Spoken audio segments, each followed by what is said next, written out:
जय भोलेनाथ की। शिव पुराण कथा कोटि रुद्र संहिता 8वां अध्याय। पश्चिम दिशा के शिवलिंगों के वर्णन क्रम में महाबलेश्वर लिंग का महात्म्य का कथन। सूत जी बोले, हे ब्राह्मणों, अब पश्चिम दिशा में जो जो लिंग भूतल पर प्रसिद्ध है उन शिवलिंगों को सद्भक्ति पूर्वक सुनिए।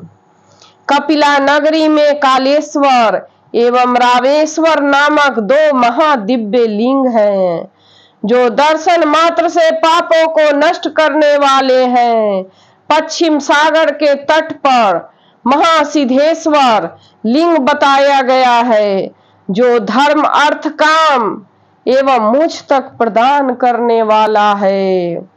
पश्चिम समुद्र के तट पर गोकर्ण नामक उत्तम क्षेत्र है, जो ब्रह्म हत्या आदि पापों को नष्ट करने वाला और संपूर्ण कामनाओं का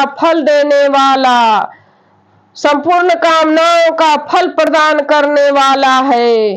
गोकर्ण क्षेत्र में करोड़ों शिवलिंग है और पद पद पर असंख्य तीर्थ है। इस विषय में अधिक क्या कहें। गोकर्ण क्षेत्र में स्थित सभी लिंग शिव स्वरूप है एवं वहां का समस्त जल तीर्थ स्वरूप है। हे तात, महर्षियों के द्वारा गोकर्ण में स्थित सभी लिंगों एवं तीर्थों की महिमा का वर्णन पुराणों में किया गया है। गोकर्ण क्षेत्र में स्थित महाबलेश्वर शिवलिंग कृत युग में श्वेत वर्ण, त्रेता में अति लोहित वर्ण, द्वापर में पीत वर्ण तथा कलयुग में श्याम वर्ण का हो जाता है। शिवानंद ओम नमः। सातों पातालों का आक्रांत करने वाला वह महाबलेश्वर लिंग घोर कलयुग प्राप्त होने पर भी कोमल हो जाएगा। महाबलेश्वर लिंग घोर कलयुग प्राप्त होने पर कोमल हो जाएगा। महापाप करने वाले लोग भी यहाँ गोकर्ण क्षेत्र में विराजमान महाबलेश्वर लिंग की पूजा कर शिव पद को प्राप्त हुए हैं।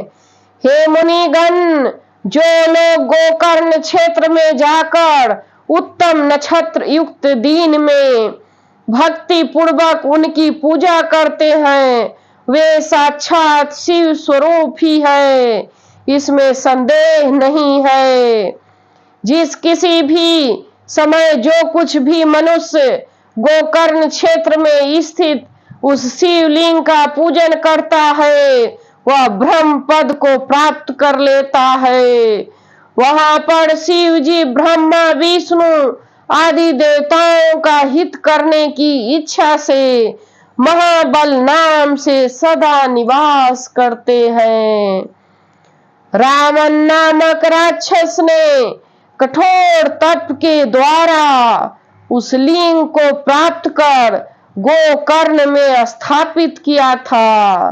गोकर्ण में गणेश, विष्णु, ब्रह्मा, महेंद्र, विश्वदेव, मरुदगण, सभी आदित्य, सभी वसु, दोनों अश्विनी कुमार, नक्षत्रों सहित चंद्रमा, विमान से चलने वाले सभी देवता अपने अपने पार्षदों के साथ उन महाबलेश्वर शिव को प्रसन्न करने के लिए पूर्व द्वार पर विराजमान रहते हैं। यम स्वयं मृत्यु साक्षात चित्रगुप्त तथा अग्निदेव सभी पितरों एवं रुद्रों के साथ दक्षिण द्वार पर स्थित रहते हैं।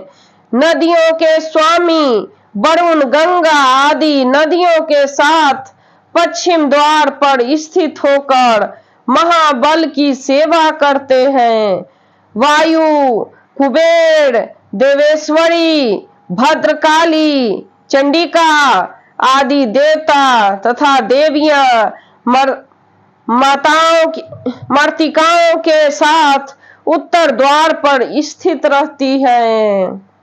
सभी देवता, गंधर्व, पितर, सिद्ध, चारण, विद्याधर, कीपुरुष, किन्नर, गुहक, खग, नानाविध, पिशाच, बेताल, महाबली, दैत्य, शेष आदि नाग, सभी सिद्ध एवं मुनिगण उन महाबलेश्वर देव का स्तवन करते हैं और उनसे इच्छित मनोरथों को प्राप्त कर सुख पूर्वक रमन करते हैं।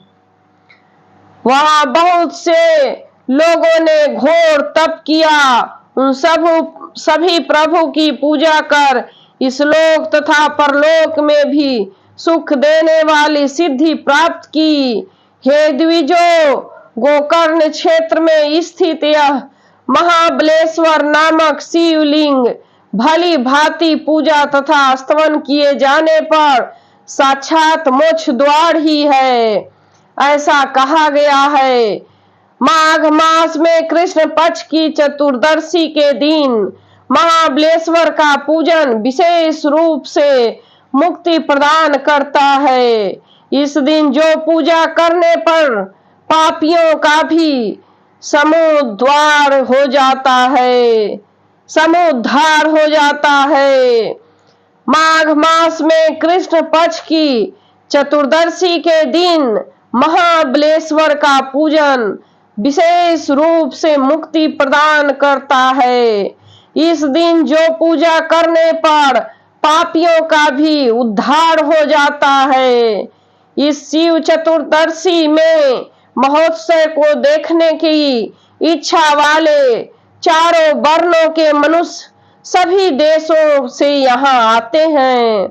ब्रह्मचारी आदि चारों आश्रमों के लोग, स्त्री, वृद्ध तथा बालक वहां आकर देवेश्वर का दर्शन महाबलेश्वर के प्रभाव से कृत हो जाते हैं। भगवान शिव के उस महाबलेश्वर नामक लिंग का पूजन करके एक चंडाली भी तत्क्षण शिवलोक को प्राप्त हो जाती थी। जय भोलेनाथ की। कोटि रुद्र संहिता 8वां अध्याय समाप्त। कथा सुनकर कमेंट बॉक्स में ओम नमः शिवाय लिखकर अपना भाग्य जगाएं। जय भोलेनाथ की। जय भोलेनाथ की।